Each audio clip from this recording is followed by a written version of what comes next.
यहाँहरु सबैलाई फेरि स्वागत छ यो अर्को नयाँ भिडियोमा र फेरि तपाईहरु सबैलाई नमस्कार भन्न चाहन्छु। आज चाहिँ हामी पुगेका छौं सुन्दर ठाउँ मयू डाँडातर्फको यात्रामा। हो, हाम्रो यात्रा सुरु हुन्छ चखेवा भन्ज्याङबाट, जहाँबाट अब काम सुरु भएन त भन्नु होला, तर भइसकेको छ।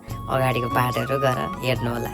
हो, जहाँबाट बिस्तारै उकालो लाग्दै प्रकृतिको रमाइलो अनुभूति गर्न पाइन्छ। हो, प्रकृतिसँग मजाले घुलमिलाउन पाइयो। कस्तो दामी छ यो ठाउँहरू। अहिले हेर्दै जानु न, योभन्दा अगाडिको भिडियोहरू हेर्नु। बाटोभरि हरियाली, जङ्गल, चिसो हावा, चराचुरुङ्गीको आवाज र शान्त वातावरणले मनै लोभ्याउँछ। कतै साँगुरो गोरेटो बाटो, कतै खुल्ला डाँडाको दृश्य, हरेक मोडमा नयाँ अनुभव भेटिन्छ। ट्रेकिङ गर्दै जाँदा तलतिर देखिने गाउँहरू, खेतबारी र टाढासम्म फैलिएको पहाडी दृश्यले यात्रा अझै रमाइलो बनाइदिन्छ। साथीहरूसँग हिँड्दा थकानभन्दा पनि रमाइलो बढी महसुस हुन्छ। मयू डाँडाको उचाइमा पुग्ने बित्तिकै त्यहाँको शान्त वातावरण, चिसो हावा र चारैतिर फैलिएको प्राकृतिक दृश्यले सबै थकान बिर्साइदिन्छ। बिहान वा बेलुकाको समयमा यहाँको दृश्य झनै मनमोहक देखिन्छ। त्यहाँ तपाईँहरूले देख्न सक्नुहुन्छ। हामी चाहिँ भोजपुरको सबैभन्दा अग्लो डाँडाबाट दृश्यहरू निहालिरहेका छौँ। यहाँ चाहिँ हिउँ पनि परेको छ र सूर्य उदय पनि हामीले राम्रोसँग हेरेका छौँ, रातारात उठेर। तपाईँले लास्टसम्म यो भिडियो हेर्नुभयो भने यसमा साथसाथै योभन्दा अर्को पार्टमा पनि देख्नुहुन्छ। हामीले चाहिँ भात पनि खाइसकेका छौँ, खाना पनि होइन। एकदम बब्बाल यो डाँडामा बसेर त्यो बेरिन्जमा खानुको मजै अर्को छ होइन। यस्तो मिठो भयो कि है। अनि अब यहाँनिर चाहिँ ट्रेन रह होइन, टक्कसँग कति मजाले सुत्ने व्यवस्था होइन। यहाँ देख्न सक्नुहुन्छ।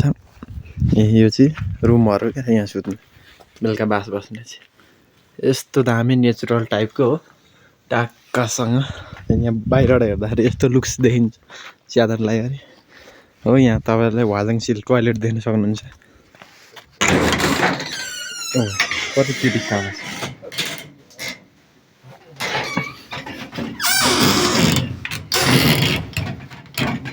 माथिबाट यस्तो भ्यू पनि देखिँदो रहेछ टोयलेटबाटै। ल गाइस होइन, हामी चाहिँ खानासाना खाइसक्यौँ है। पछाडि देख्न सक्नुहुन्छ ब्याकग्राउन्डमा घोडाहरू चाहिँ चरिरहेका छन् होइन। यो चाहिँ अब साउहरू कहाँ छन् थाहा छैन। यो बेबारी छ। हजुर ए, मेरो पनि लट्ठी छुटेछ। ल, बस्ने ठाउँ फेरि बब्बाल रहेछ होइन, एकदम खतरा।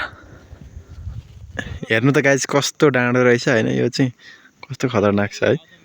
हाइट हामी चाहिँ ल ऊ त्यो डाँडो जानुपर्ने होला त्यस्तो लागिरहेको। ए गाइस हामी चाहिँ आइसकेका छौँ एकदमसँग लाएर बाटोमा। अब चाहिँ हाम्रो मयू पुग्न चाहिँ लगभग 3 घन्टा 2 घन्टा जति छ। अहिले यहाँ चाहिँ हामी पुरै एकदम होइन, यहाँ टक्क एउटा खोजमा आइपुगेका छौँ।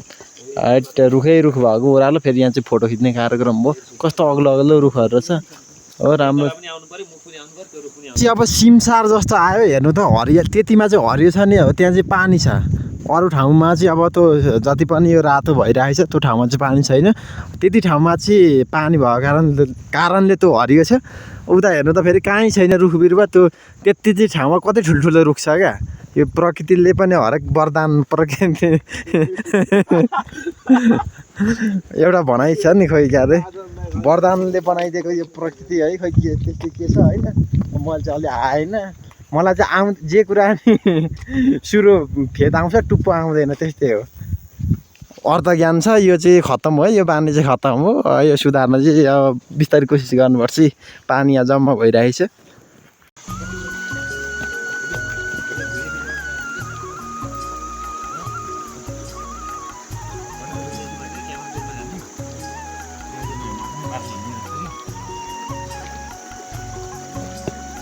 मात्रै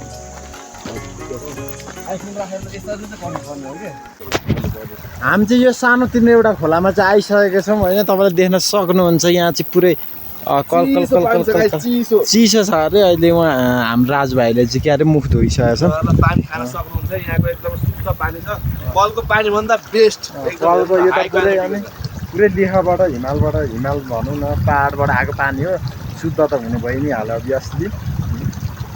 ठिक छ अब अरू भनेको चाहिँ अब बाटोमा हेरौँ के कस्तो दृश्यहरू देखिन्छ त्यही हो देखाउँदै जान्छु ल गाइजहरू हामी चाहिँ अब उकालो लाग्नुपर्ने हुन्छ त्यस कारणले गर्दाखेरि चाहिँ यहाँ बसिराखेको छौँ एकछिन रेस्ट गरेको हो होइन अनि टक्कसँग चाहिँ यस्तै छ जिन्दगानी दर्पण छाया हाट सर हेन्सी देखिनु भएछ चस्मा लगाइराख्नु भएको छ ओ राजभाइ कता हेरेको हो यता यहाँ बब्बा लगाइरहेछ यहाँ चाहिँ एकछिन रेस्ट गरेको के बोल्न चाहन्छु आकाश ल भन थकित भइरहेको थियो त्यति नै सर के भन्न चाहनुहुन्छ सेम थकित सुत्न खोज्नु हुँदैछ जस्तो ओ राजुभाइ के भन्न चाहन्छु म पनि डबल सिम भन्न चाहन्छु यस्तो छ हालत होइन यस्तै हो क्या ट्रेकिङ हिँडिसकेपछि मेरो चाहिँ भएको अलिअलि केस पनि झर्न आँटिसक्यो अगाडि हेर्ने हो गाइस अरे क्या ल हामी चाहिँ अब चाहिँ आइपुग्न आँट्यौँ यो मयुङ डाँडा भन्ने ठाउँमा भनेको अब यहाँ स्टार्टिङ पोइन्ट चाहिँ आइसक्यो जस्तो लागिरहेछ यो दृश्य हेर्दाखेरि चाहिँ होइन देख्न सक्नुहुन्छ हजुर होइन जेस डाँडाको चाहिँ इन्डिङ पोइन्ट भनौँ यहाँ त्यो डाँडा चाहिँ सुरुवात चिहीँबाट जस्तो लागिरहेछ यस्तो दामी ठाउँ छ ल होइन हामी चाहिँ तलतिरबाट आएको उताबाट यहाँनिर चाहिँ टक्कसँगले यो ढुङ्गाको यो पनि बनाइदिएर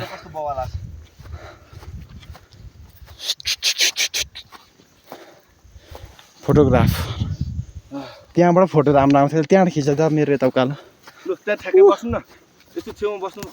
गाइजहरू यो चाहिँ भेडीगोठ रहेछ होइन यहाँ चाहिँ साना साना पाठाहरू छन् तपाईँले त्यो कराएको देख्न सक्नुहुन्छ हो त्यहाँ तल पानीको व्यवस्था पनि रहेछ त्यसपछि हाम्रो ट्रेकिङ साथीहरू चाहिँ आउनुहुँदैछ बहुत गाह्रो छ अरे राजुभाइले गाह्रो भयो अरे हामी त हिँड्नु होला होइन सर के बस्नु र नभन्नु रहेछ घोडामा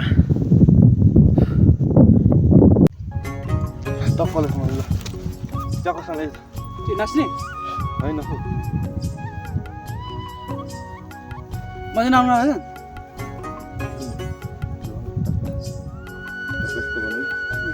तपाईँले केही अलिक तल ल केही गरिदिनु ल अलिक तल गर्नु ल यतिकै त्यति केही ल अनि ओके मात्रै गरिदिन्छु जानु स्टार्ट गर्नु चाहिँ गरिदिउँ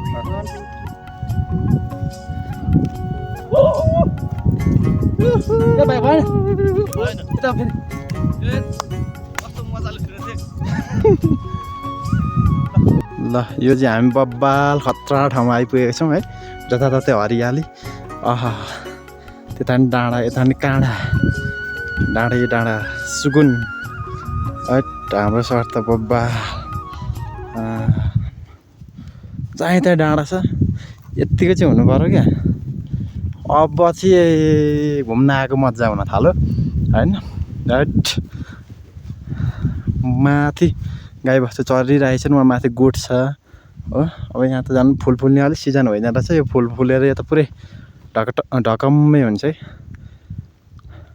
मलाई एउटा आइडिया आयो क्या सर यसरी बोक्दै थिएँ होइन यस्तो भयो है ल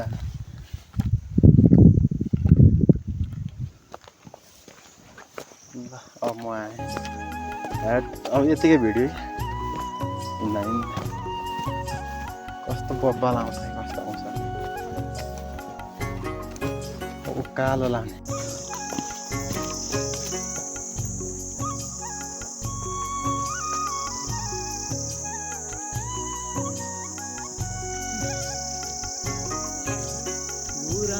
फुल्यो बनेमा भनेको गुराँस चाहिँ फुलेको छैन रहेछ सकिन्छ चाहिँ एउटा स्वर्गकै टुक्रा जस्तो मानु यसलाई चाहिँ होइन त्यस्तो खालको भ्यू चाहिँ छ यहाँनिर होइन त्यस कारणले गर्दाखेरि चाहिँ क्या दामी देखिरहेछ यो हामीले कल्पनै नगरेको चाहिँ दृश्यहरू देख्न पाउँदा चाहिँ यहाँ आएकोले मलाई एकदम खुसी हर्षित भइरहेको छु किन भन्दा यस्तो बब्बाल छ कि यो पुरै होइन हट डाँडो पनि क्या सुन्दर छ सुन्दरताको खानी स्वर्ग नै आए जस्तो फिल भइरहेछ ल होइन यता हेर्नु जताततै क्या डाँडै डाँडा यस्तो मस्त होइन हट यस्तोमा इन्जोय हुन्छ नि त।